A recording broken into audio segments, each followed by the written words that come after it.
Hello ভিউসরা, আজকে মুর্শিদাবাদ জেলার জঙ্গিপুর মহকুমা শামসাগঞ্জ থানার নিমতিতা গ্রাম পঞ্চায়েতের কামালপুর গ্রামের এই মাদ্রাসাটা নিয়ে আলোচনা করলাম। এই মাদ্রাসা হোসেনিয়া কালিমি মাদ্রাসা নামে পরিচিত। এই মাদ্রাসা 1989 সালে আমাদের পূর্বপুরুষরা প্রতিষ্ঠাতা করেছে। জায়গাটি দান করেছেন মরহুম আজিজ খান। আমাদের গ্রামের মাদ্রাসা মতো আরও অনেক অন্যান্য জায়গায় মাদ্রাসা রয়েছে প্রায় গ্রামে। আমাদের এই মাদ্রাসাটি কামালপুর গ্রাম ঢুকতেই পড়ে। আমাদের এই ছোট্ট গ্রাম তিলে তিলে এই মাদ্রাসাটিকে গড়ে তুলেছেন। মাদ্রাসাটি দেখতে পাচ্ছ প্রায় 40খানা ছাত্র এখানে পড়াশোনা করে এবং থাকার ও খাবারের সুব্যবস্থা আছে। প্রাইমারি লেভেলের শুরু করে মৌলবি, কারি, হাফেজ অবধি পড়াশোনা করানো হয়। এর আগে 30 জনের মতো মৌলবি, হাফেজ পাগড়ি পেয়েছে। নতুন দোতলা হয়েছে বেশ কিছুদিন আগে। অনেক টাকা খরচ করে এই মাদ্রাসা তৈরি করা হয় গ্রামবাসীর দানের জাকাতের ভিত্তিতে। প্রায় লোক যতটা পারে চেষ্টা করে দান করে এই মাদ্রাসায়। বিষয়টি হলো, মেন টপিকে আসি। আপনারা জানেন মসজিদ আল্লাহর ঘর, মাদ্রাসা নবীর ঘর, দুটোই প্রয়োজন উভয়ের। মাদ্রাসা থেকে ভালো তালিম না হলে পরবর্তীকালে মৌলবি, হাফেজ হবে না। মাদ্রাসাতে কিভাবে মেনটেন্স করা হয়, স্টাফদের বেতন পেড আছে কি না, ছাত্রদের কি খাওয়া দাওয়া ঠিকঠাকভাবে খাওয়ানো হয় কি না, কোনটা প্রয়োজন আছে, মাদ্রাসা ক্যাশ আছে কি না স্টকে, মাদ্রাসা এখন বেশি কোনটা প্রয়োজন, এসব আমরা কোনো দিনই খবর রাখি না, দেখতেও যায় না। ছাত্র আছে কি না, মাস্টার কটা আছে, ঠিকঠাকভাবে আসে কি না, তা আমরা কিছু জানি না। মাদ্রাসা বাইরে স্টাফ আছে না কোথাকার আছে, তা আমরা কিছুই খোঁজ রাখি না। এই তো আমাদের অবস্থা, না জানি আমরা কোথায় থাকি। সত্যি মাদ্রাসা কমিটিকে ধন্যবাদ, তারা এই পরিচালনাকে সামাল দিচ্ছে।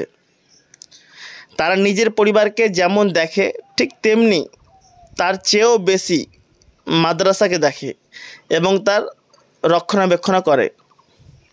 এটা এত সহজ কথা নয়।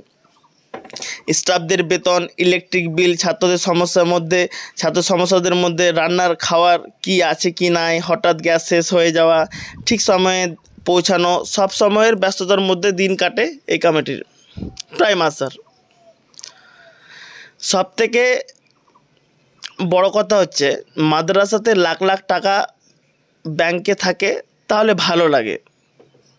চেয়ে চিনতে কালেকশন করে জুটিয়ে কষ্ট করে আপনাদের কাছে আমাদের কাছে ভিক্ষুকের মতো চেয়ে জুটিয়ে দেয় এই মাদ্রাসা কর্তৃপক্ষ।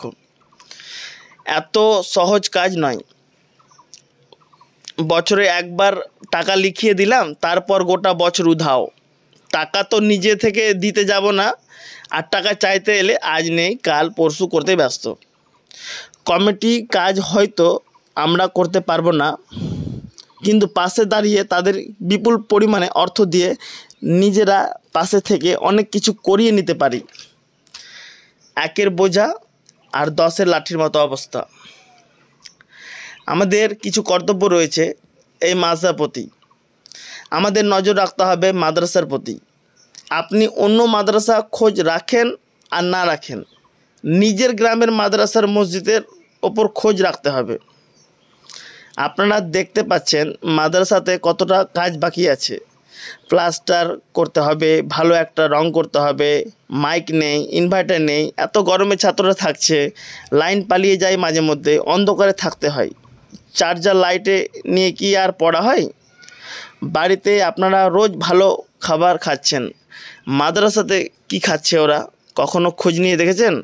একবার নিয়ে দেখেন, খোঁজ আপনার অন্তর কেঁপে উঠবে। এই ছাত্ররা নবীর মেহমান। এই ছাত্রদের যে পৃথিবীতে কতটা যে ভূমিকা আছে তা আপনারা ভাবতেই পারবেন না। এদের চাইতে আর কেউ উত্তম নেই। এরা ইহকাল ও পরকালের জয়লাভ করবে ইনশাল্লাহ। এদের ভালোবাসেন তো নিজেকেও ভালোবাসবেন। এই বিষয়গুলি দেখার জন্য আমাদের নিজ নিজ মাদ্রাসার ওপর কর্তব্য রয়েছে। এই ছাত্রদের জীবন নিয়ে ভাবতে গেলে আত্মা কেঁপে উঠবে আপনার। এদেরকে আমরা কিছুটা তো চেষ্টা করব ভালো পরিষেবা দেবার। আল্লাহ আমাদের হেদায়েত দান করুক। সবচেয়ে বড় সমস্যা হচ্ছে মাদ্রাসার ছাত্রদের জলের সমস্যা। এই সমস্যাগুলি ঠিক করাতে হবে। ভালো পানীয়, খাবারের, গোসলের সুব্যবস্থা রাখতে হবে। আর আল্লাহ আমাদের অন্তর দেখে, টাকা না। এসো বন্ধু, টাকা ভালো কাজে লাগিয়ে আসি। নিজের গ্রামের মাদ্রাসার ওপর নজর রাখুন। কী সমস্যা আছে তা সমাধান করুন।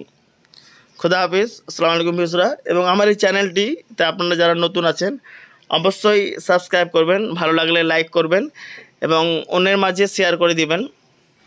এবং আপনারা অবশ্যই আমার এই চ্যানেলটিকে সাপোর্ট করুন, কেননা আপনাদের এই সাপোর্টে আমি এই কথাগুলো, এই মাদ্রাসার বা সমাজের দৃষ্টান্তমূলক কথাগুলো আমি তুলে ধরতে পারবো এবং আপনাদের সামনে রাখতে পারবো। আপনারা অবশ্যই আমাকে সাপোর্ট করবেন এবং চ্যানেলটিতে অবশ্যই সাবস্ক্রাইব করবেন। ঠিক আছে, ভালো থাকুন, সুস্থ থাকুন। আসসালামু আলাইকুম।